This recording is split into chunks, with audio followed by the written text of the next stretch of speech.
सर नमस्ते। नमस्ते नमस्ते, बताइए। मैं बहुजन समाज पार्टी से जी, और मुझे बहुजन समाज का प्रचार गीत रिकॉर्डिंग करवाना है। ठीक है, हो जाएगा हो जाएगा।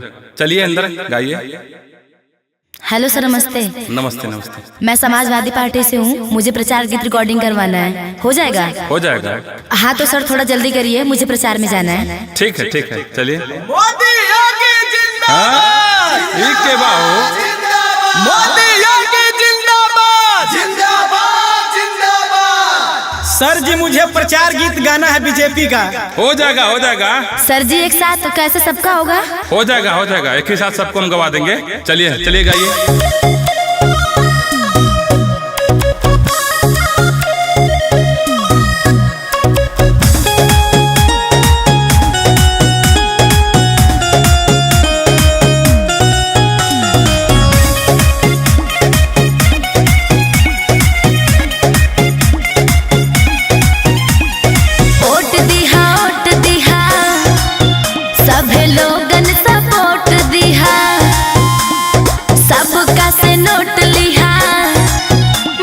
साइकिल पे ओट दिया, ए चाचा ए चाची ध्यान दिया। ओट दिया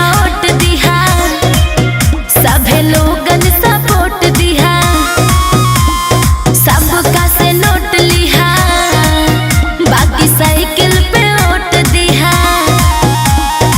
भूलिहा निशान जाने के हो भूलवाई, भूलिहा निशान जाने के हो भूलवाई। देखिए जनता को बहकाइए मत। अरे का बहकावत नहीं हो? ना बहकावत तारू, सुना। अरे हम बहुजन तू बारू सफाई। अच्छा जी। बहुजन तू बारू सफाई। अरे हम बहुजन तू बारू सफाई। बहुजन तू बारू सफाई। तोहरा ले ज्यादा वोट हमारा पे आई। अच्छा। तोहरा ले ज्यादा वोट हमारा पे आई। हम बहुजन तू बारू सफाई। तब बढ़ते चल।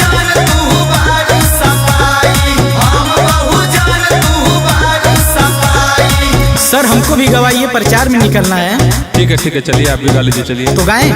गाइए। 1 2 3 4। दोनों जानी राह जइबा या सही चिल्लाई। दोनों जानी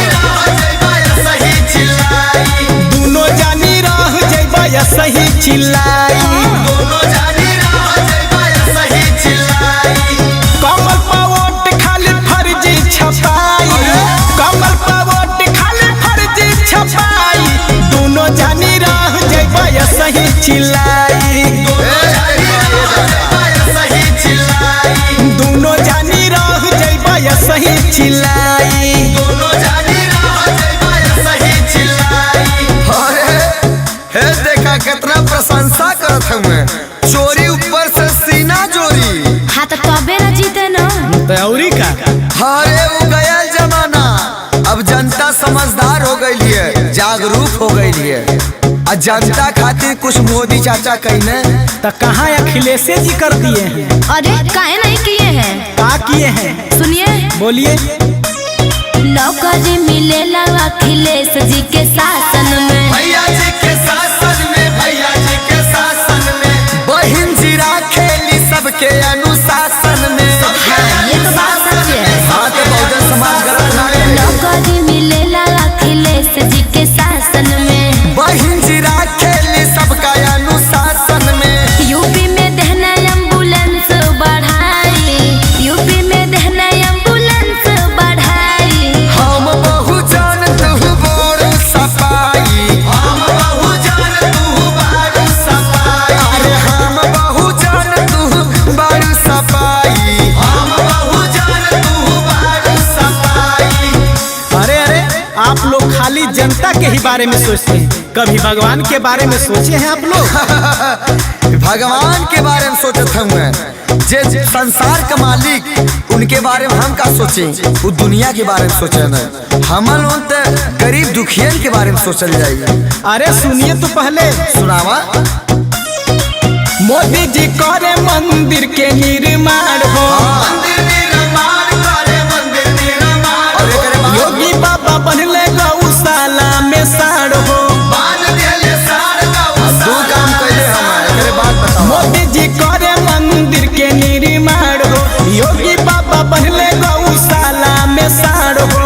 अच्छा ही बतावा, मंदिर से और साढ़े से जनता का भला हो जाए तब मंदिरे बना साढ़े बनाए।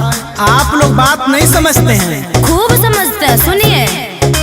ई कुल कहला से होई ना भलाई, ई कुल कहला से होई ना भलाई। हम बहु जान तू बारू सफाई, हाँ तो हम बहु जान तू बारू सफाई, अरे हम बहु जान तू बारू सफाई, हम बहु जान तू बारू सफाई। दोनों जानी रह जइबा या सही चिल्लाई। अब की चुनाव देखा जीती सफाई।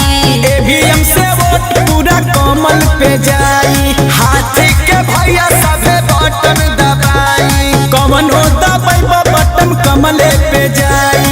देखिए देखिए सबकी चाल, मशीन ने हाँ, गड़बड़ी की है। एकदम देखिए गड़बड़ी। दूध का दूध पानी का पानी झलक एकदम रहा है। सही। इस बार भी लगता है कि चुनाव में कुछ गड़बड़ी होगी। एकदम जो भी गड़बड़ी कहिए जो भी समझिए जीत हमारी ही होगी। ऐसा है कि आप लोग बाहर आइए और जाके पब्लिक में प्रचार करिए। पब्लिक आप लोगों को बताएगी कि किसको जिताना है किसको नहीं। यहाँ पे झगड़ा मत करिए, निकलिए आप लोग बाहर।